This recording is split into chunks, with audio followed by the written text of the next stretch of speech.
Assalamu alaikum dear students, welcome back to our channel. My name is Alia. As you know that previous 2 videos में हमने देखा class 10th का 2023 का question paper, जिसमें हमने subject English में section 1 and section 2 solve किया है, जिसमें हमने देखा है कि किस तरीके के क्वेश्चन आते हैं, कितने मार्क्स के लिए आते हैं और हमें किस तरीके से सॉल्व करना है। अगर आपने वो वीडियोस नहीं देखी तो आप डिस्क्रिप्शन में जाकर चेक कर सकते हैं। आज के इस वीडियो में हम देखेंगे section 3। So without wasting time चलिए स्टार्ट करते हैं। सेक्शन 3 है जो 10 मार्क्स के लिए पूछा जाता है, जिसमें क्वेश्चन नंबर 3 में जो ए रहेगा वो 5 मार्क्स के लिए पूछा गया है और जो बी है वो भी 5 मार्क्स के लिए पूछा गया है। कुल मिला के हमें मिलते हैं फिर 10 मार्क्स। क्वेश्चन नंबर 3 का जो ए है, जिसमें A1 2 मार्क्स के लिए पूछा गया है, 2 मार्क्स के लिए पूछा गया है। उसमें 4 सेंटेंसेस है। अगर हम एक सेंटेंस को भी कंप्लीट करते हैं तो हमें मिलता है हाफ मार्क्स। तो हमें यहाँ पर 4 दिए गए हैं, तो अगर आप 4 करते हो तो आपको मिलते हैं फिर 2 मार्क्स मिलते हैं। कुछ नहीं करना है, जो भी सेंटेंसेस दिए गए हैं और ब्रैकेट में वर्ड्स दिए गए हैं तो आपको उसका correct word, correct answer poem में से फाइंड कर कर लिखना है। आप यहाँ पर देख सकते हैं पोएम दी गई है, आपको बस उसका आंसर, करेक्ट आंसर फाइंड करके लिखना है। उसके जो करेक्ट आंसर है ये है, आप यहाँ पर देख सकते हैं। हमने कुछ नहीं किया, बस आपको क्या करना है, जो भी क्वेश्चन आया है उसको आपको सही तरीके से पढ़ना है, रीड करना है और उसका जो करेक्ट आंसर है पैसेज में से फाइंड करके लिखना है। अगर आप ये 4 लिखते हैं तो आपको मिल जाते हैं 2 मार्क्स। अगर आप 1 लिखते हैं तो आपको मिलता है हाफ मार्क्स। अगर आप 2 लिखते हैं तो आपको मिलता है 1 मार्क्स। इस तरीके से आप अगर 4 करते हैं तो आपको मिलेंगे 2 मार्क्स।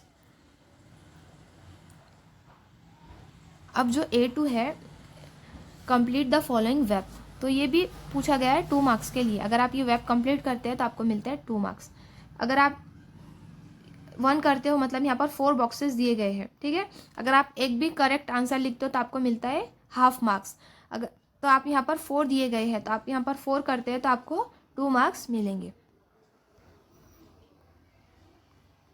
तो आप यहाँ पर देख सकते हैं कि हमें किस तरीके से इसके करेक्ट आंसर लिखना है। The girl on the bus was fair lovely, मतलब हमें क्या करना है, जो पोएम दी गई है उसमें से ही फाइंड करके लिखना है।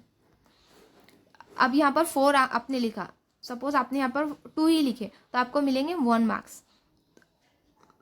तो यहाँ पर 4 हमें लिखना है तो हमें मिलेंगे 2 मार्क्स,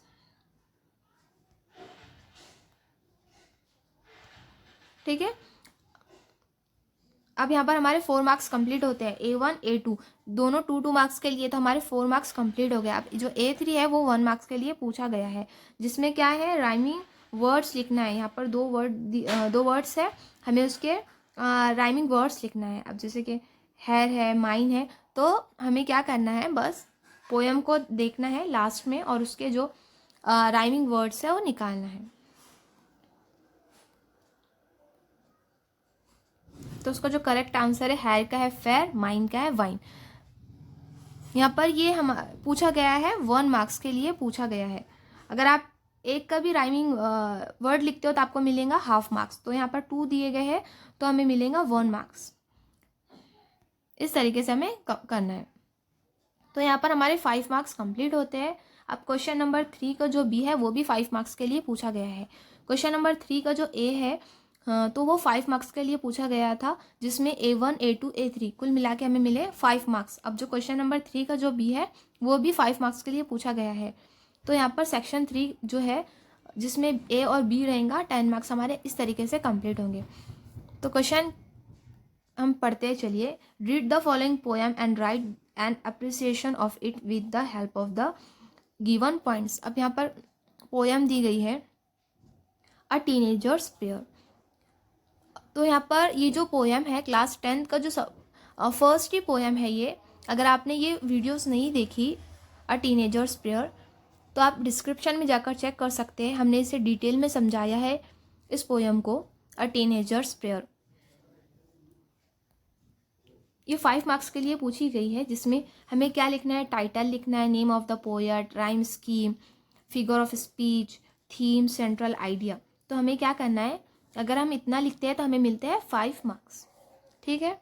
कुछ नहीं करना है, बस पोयम दी गई है, हमें कंप्लीट करना है। तो यहाँ पर पॉइंट्स दिए गए हैं, बस हमें उसके आंसर को फाइंड करके और हमारे थोड़े ओन वर्ड्स में लिखना है। जैसे कि टाइटल, अब यहाँ पर हम समझ सकते हैं कि अ टीनेजर्स प्रेयर, तो ये इसका टाइटल ही है ना, तो बस कुछ नहीं है, हमें यहाँ पर कॉपी कर लेना है जो इसका टाइटल है, अ टीनेजर्स प्रेयर है। अब उसके पोएट कौन है, जे मॉर्स, यहाँ पर नीचे दिया गया है, नीचे जो दिया गया है उसके पोएट है और ऊपर उसका टाइटल है। तो हमारे ये कंप्लीट हो गया, हमने टाइटल भी ढूंढ लिया, नेम ऑफ द पोएट ये भी ढूंढ लिया। अब है राइम स्कीम। अब राइम स्कीम किस तरीके से निकालें, इसका करेक्ट जो आंसर है उसकी राइम स्कीम है ABCB। अब राइम स्कीम किस तरीके से निकालनी है चलिए देखते हैं। हमें क्या करना है, जो स्टैंजा है उसके लास्ट में देखना है, लास्ट के जो वर्ड है ना उसको देखना है। लास्ट में जो वर्ड दिए गए थे ना, तो हमें उसमें से राइम स्कीम निकालनी होती है। जैसे कि पहला वाला है क्या है, बिगनिंग्स, ठीक है, हम इससे दे देते हैं, सपोज करते हैं ये A है, ठीक है, A है। अब उसके बाद है मेक, मेक और बिगनिंग्स के दोनों राइमिंग वर्ड लग रहा है कि दोनों की जो आवाज़ वो सेम नहीं लग रही, तो हम सेकंड वाले को मान लेते हैं ये B है।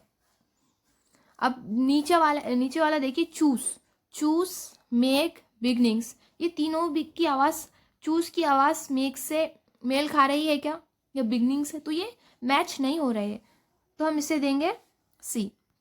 हमें सिर्फ क्या करना है, वो करना है, आवाज़ को फाइंड करना है कि दोनों की आवाज़ मिल रही है, राइमिंग वर्ड्स बन सकते हैं क्या, इस तरीके से करना। तो हमने बिगनिंग को दिया A, मेक को दिया B, चूस को दिया C। अब टेक चूस के जैसा लग रहा है क्या, टेक चूस दोनों एक जैसे, दोनों की आवाज़ एक जैसी आ रही है क्या, टेक चूस नहीं, टेक मेक, हाँ टेक की आवाज़ मेक के जैसे आ रही है, B वाले के जैसा, तो हम इसे लिख देंगे B। तो इसकी राइम स्कीम क्या है, ABCB। हमें इस तरीके से फाइंड करना है। राइम स्कीम फाइंड करने के लिए कुछ नहीं करना है, जैसे कि एक स्टैंजा दिया गया है तो उसके लास्ट के वर्ड को देखना है और हमें फाइंड करना है कि दोनों की आवाज़ सेम आ रही है क्या। तो अगर आ गई तो पहले को A देना है, फिर उसको सेकंड वाले को फर्स्ट वाले से देखना है, थर्ड वाले को सेकंड से फर्स्ट से देना है, फिर फोर्थ वाले को थर्ड सेकंड फर्स्ट से, बस जस्ट देखना है कि आवाज़ उसकी मिल रही है या नहीं, और हमें इस तरीके से निकालना है, ठीक है। जो राइम स्कीम होती है ना, उसको यूज़ ना पोएम को म्यूजिकल बनाने के लिए किया जाता है, जिससे पोएम में ऐसा म्यूजिक टाइप लगता है कि लास्ट के जो वर्ड है वो एक जैसे नज़र आते हैं, आवाज़ एक जैसी लगती है सुनने में, ठीक है। जैसे कि each day brings new beginnings, decision I must make, I am the only one to choose the road that I will take, ठीक है। तो यहाँ पर हमने राइम स्कीम निकाल ली है। फिगर ऑफ स्पीच निकालना है हमें कि फिगर ऑफ स्पीच इसकी क्या है, थीम और सेंट्रल आइडिया, कि जो पोएम है उसका सेंट्रल आइडिया क्या है, थीम क्या है, हमें हमारे ओन वर्ड्स में निकालना है। यहाँ पर देख सकते हैं कि हमने टाइटल भी निकाल लिया कि अ टीनेजर्स प्रेयर, उसके जो पोएट कौन है, जे मॉर्स है, राइम स्कीम ABCB है, फिगर ऑफ स्पीच क्या है इसका, एलिट्रेशन, इन्वर्जन, मेटाफर है। अब इसका जो थीम है, सेंट्रल आइडिया क्या है, तो हमारे ओन वर्ड्स में हमें लिखना है। अगर आप इतना लिखते हो तो हमें मिलते हैं 5 मार्क्स, ठीक है। नेक्स्ट देखिए, यहाँ पर जो हमारा सेक्शन 3 है कंप्लीट होता है। नेक्स्ट वीडियो में हम देखेंगे सेक्शन 4 में किस तरीके के क्वेश्चन आते हैं, कैसे आते हैं और हमें किस तरीके से लिखना है। आज की इस वीडियो में हमने देखा सेक्शन